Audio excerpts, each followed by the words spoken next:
Maybe you've heard the expression, this is going to be America 2.0. It'll be the new normal. Well, for sales, it'll be sales maybe 200.0 because sales has been changing so rapidly and so rampantly and in so many different ways leading up to the pandemic. Now, many people who have capitalized on those changes are going to move forward faster, and those who have not are going to have this change forced on them. We need to be able to sell better, faster, and at a lower cost. We need to have new techniques, new processes, so that we can address whatever happens in the marketplace.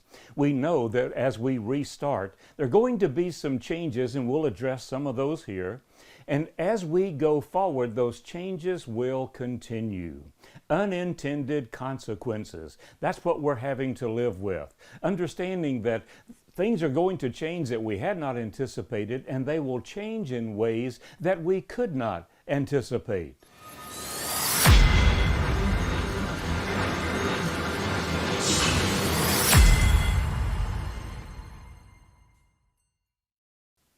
Many cutting-edge companies have already been implementing these changes, and for others it's going to be catch-up time. The cutting-edge companies proacted, and now some change is going to be forced on all of us, and we're going to have to react to it. How will you react? Where will you find the foundation, the ideas, the guidance, like a roadmap that will help you take yourself and your organization to the destination you would like to have? And in fact, what is that destination? As we re-enter sales, we don't know that our existing customers are still going to be there, and if they are, what their buying criteria is going to be. We don't know what new opportunities might erupt or come up as a result of the pandemic, so we want to be able to adjust on the fly as we go. Change is going to happen even more rapidly than ever before. And in fact, if the salespeople in your organization are not saying, here we go again, you're probably not changing things rapidly enough or often enough. Change is inevitable. Change brings opportunity. Therefore, change is an inevitable opportunity for somebody. It might as well be you. In your market, in your industry, inside your organization, decide right now that whatever changes come about as a result of the pandemic, you're going to capitalize on them. This 200.0, if that's what it is going to be more disruptive than anything we've experienced before. Technology, processes, demographics, work from home. There's going to be a lot of influences that change the way we think about sales and therefore change the way we go about executing our sales. You will find three types of opportunities now in the marketplace. One is new opportunities. Things that never existed before, they are there. Can you capitalize on them? Should you capitalize on them? And if you did capitalize on them, what would that mean to your organization? This is another decision the Chief Sales Officer is going to have to make.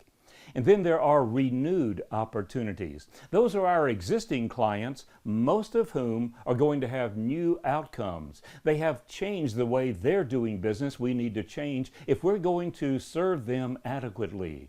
So there are going to be renewed relationships with our customers. And remember, relationship selling is a redundant term. All selling is relationship selling. Companies don't do business with companies. People do business with people. So what is your new relationship, your renewed relationship with your customers going to be built upon? And then there are RIP opportunities. RIP typically means rest in peace, which means the company is gone. Some of our clients may not survive. Some of our clients' clients may not survive. And we have to be ready to accommodate whatever their system looks like now, whatever their outcome looks like. There's another definition of RIP, which is retired in place. It's an accounting term when equipment is too large to move, but it's not being used anymore. It can be declared retired in place, and so it stays there, it's just not used. But what if circumstances changed and some of those old processes or old systems that we once used could be used again? Some of our old products could find new applications. So we want to be wide open to whatever opportunities present themselves. Recognize that everything is up for grabs. everything. How you organize your sales team. Do you want to organize them by geography, by regions? Do you want to organize them by industry? Do you want to organize them by customer? Or do you want to organize them by application? Be open to whatever opportunities are out there and how you might want to restructure how your sales team is organized. There's a new opportunity emerging in sales. They're called Subers. It's like an Uber. You need this individual to help you one time for an event. Well, what if you wanted to expand into a geography or some area that's miles and miles away, maybe the other side of the country? How would you do that pre-pandemic? You would either hire somebody there and train them on your products and services and go through that process, or you would send one of your existing salespeople there to try to learn the culture and the processes and who the good customers are. Instead, what if you could put out a feeler and find someone in that area that already knows your industry and the industry you're trying to sell into? What if they had already been trained on your sales process methodology? What if they already had a seat in the type of CRM that you're using? That would be a much faster, better, lower cost way of finding out whether there's opportunity in that market for you or not. So watch for the Subers to emerge. Compensation's going to change. We've had in the past straight salary, straight commission, base plus. We're going to see some whole new dynamics in the way salespeople are compensated. One major change that is already happening is every salesperson's under a different comp plan. That used to be difficult to manage. It's no longer difficult to manage. We can also have something called SCP, Sales Contribution to Profit, where salespeople are compensated based on their contribution to the profitability of the organization. In the past, the salespeople have said that's not fair. Us salespeople don't control raw material costs, labor costs, taxes. You can't hold us accountable for that.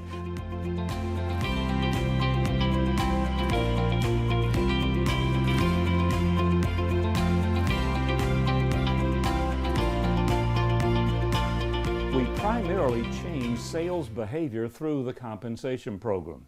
Tie your compensation to your expectations and watch the activities of your salespeople change.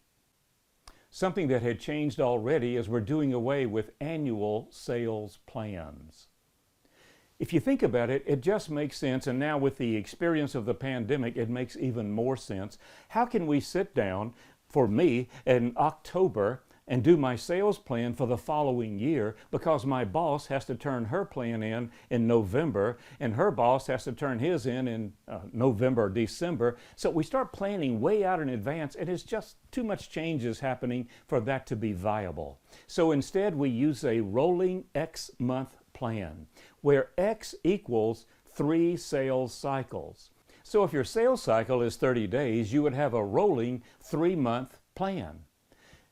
3 months are locked in stone. The salesperson is held accountable for it. There is relief only if there are extraordinary circumstances. But month 4 is in a shade of gray. What if something changes in the market or industry? What if those clients in that particular plan start moving in another direction? What if the competition comes up with a new product or a new service? What if there's another economic downturn? So we have a rolling plan. As 1 month finishes, we take it off and we add a month on the other end.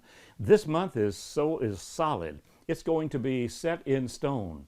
The next month or 2 or 3 months has a shade of gray, and the further out, the lighter the gray is. However, the annual number does not change. The annual number does not change. If you hold me accountable for $12 million in new revenue this year, that's going to be my number. But don't hold me accountable for what I put in my account plan last October for what's going to happen this fall, because too much is changing in the world. Then we need to start looking at tools. We need to look at our capabilities and our tools. What are we capable of doing? This is critical. More and more tools now need to be digital. Face-to-face sales calls are going away. For a number of different reasons, we're going to see fewer and fewer face-to-face calls. However, we do want the calls to be better, faster, and at a lower cost. They need to be more comprehensive, and so now we use something called blended selling, where we have a library of digital tools. And depending on the opportunity, depending on the customer, depending on the situation, the relationship, we pick a digital tool that will do that for us. We find that we can eliminate cold calling. We can eliminate face-to-face calls. We can eliminate talking to customers. Not entirely, of course, but we can start reducing our personal efforts, those unique efforts that we've always had to expend in sales, and go now to more digital, more automated. Sales happening without us being involved. And when we do that, we find that our productivity goes up. Our profitability can go up. We start looking at how we can use these tools and develop even new applications based on the tools. That's blended selling. As a sales leader, you're going to need to ask two questions all day, every day. Who else? What else? Who else? What else? Who else could we be selling to? Maybe it's an industry we've never sold into before. Maybe it's an opportunity we've never addressed before. We want to look at who else we could be selling to, and then look at our existing customers. Whoever you are serving right now, what else could you be doing for them? What else would they like for you to do for them? And it's all based on customer outcome. In fact, everything we do going forward is based on the customer's desired outcome. We develop our desired outcome based on the customer's desired outcome. What do your customers want to achieve? Are they trying to grow? Are they trying to sustain? Or are they trying to soften the blow when they fall? We need to understand that so we can help them do whatever it is they want to do, and do it better, faster, and at a lower cost than anybody else. So we look at who else, and then we look at what else, and we try to figure out where can we grow. You see, finding the who else's gives us horizontal growth. We have more people we could be selling to. What else gives us vertical growth, more things that we can sell to our existing customers. When we combine horizontal and vertical, what do we get? Exponential growth. And that's what we're looking for. When you hear people say the economy is going to come roaring back, it will for those who are prepared, and it will for those who understand exponential growth rather than survival. Then let's look at becoming sales focused, not sales driven. Become sales focused and not sales driven. Every company is sales driven. The company runs on a fuel called revenue, and revenue is generated by sales. If they don't generate it, the machine doesn't run. Instead of becoming sales driven as everybody else is, become sales focused, which means everyone in the organization becomes focused on what they can do to help the sales in the organization grow. This is called collaborative selling. When I was selling for AT&T and had to do a robust cost justification that involved discounted cash flow or time value of money, I'm not at all qualified for that. I would go to someone inside the organization and say, would you help me develop this cost justification? And they would uncover things I could never think of. I would go to operations people and say, how could we do this? I would go to engineers and say, is there any way we could make this device do that? And by collaborating with people in other departments, I was able to become their top salesperson out of 1,100 salespeople. That's not an individual effort, that's a collaborative effort. So we want to look at having everyone in the sales organization collaborating with everyone else in the organization. Everyone sees it differently based on their technology, their experience, and their education. Everything begins with outcome. What does the customer want to achieve? And recognize that's going to change on a regular basis. As we move out of the pandemic, as we move through the recovery, it's going to change for them, it's going to change for us. When it changes for us, it's going to change for our vendors. When it changes for our vendors, it's going to change for us. The change is going to accelerate. We need to be prepared. We need to be ready to take that on. Look at cycles, trends, and fads. Cycles, trends, and fads. And just understand what they are. It doesn't mean we don't sell the fads. Sometimes we do. But if this is a cycle, that means it's going to come around again. We just went through a flu season. Guess what? Next year we will have another flu season. That's a cycle. So if we plot a cycle like a sine wave, when do we get involved? When the cycle is going up, we start bailing out here because we know it's going to start going down. For that industry, they're going to start going down. So we want to start looking at alternative industries we could sell into or alternative clients. Or when do we jump back in and start preparing? It's when the cycle bottoms out and starts going back up again. Too many people decide they'll jump in on the upswing. It's too late. The competition already got there. And some people are saying, well, they're down, we're not going to deal with them. They're going to be going back up. Let's make sure we understand our customers' industry cycles and their business cycles. And then there are trends. Trends have a long tail. Trends are going in a direction, and we want to make sure that we are a part of it. We want to make sure that we're capitalizing on as much of that trend as possible. The trend right now is digital selling, using digital tools to sell to clients. At some point, face-to-face is going to come back around. A video face-to-face, by the way, is still a digital tool. So we have cycles, we have trends, and then we have fads. Do we capitalize on fads? We do if we understand this is a short-term strategy. Fads do not last. An example of a fad is bath tissue. Maybe you've seen that bathroom tissue or toilet paper has been rationed and you can only get it and people are standing in line for hours and hours. Here's a picture from May the 1st in my local Costco store. This is their bath tissue in their store. It's the size of a locomotive. It's 7 feet high. It's about 30 feet long. There's an awful lot of it. Well, that fad is over. It may come back around. It may not. But for now, we can't capitalize on it. I was invited years ago to participate in an investment. It was the January after December, after Christmas, when the Tickle Me Elmo was so hot nobody could find them. And these gentlemen were going to buy a truckload of Tickle Me Elmos and store them and then bring them out at the next Christmas season. What's wrong with that? It's a fad. People aren't going to want Tickle Me Elmo next year. Your customers are not going to want what they got from you in the past. They're going to want something else. What is it? How's our needs analysis ability? How are we doing in finding out how we could take our customer to the next level, and by doing that, take our own organization to the next level? Something else you'll want to look at is the supply chain. Understand your own supply chain where there may be weaknesses, where you may have to offer your customer alternatives. Prepare for that. Don't wait until you've taken the order and then have to go back and say we're out of stock. But more importantly, and this is what the cutting edge companies have been doing, look at your customer's supply chain. Where in their supply chain might there be weaknesses? Where are there places in their supply chain that's an opportunity for you?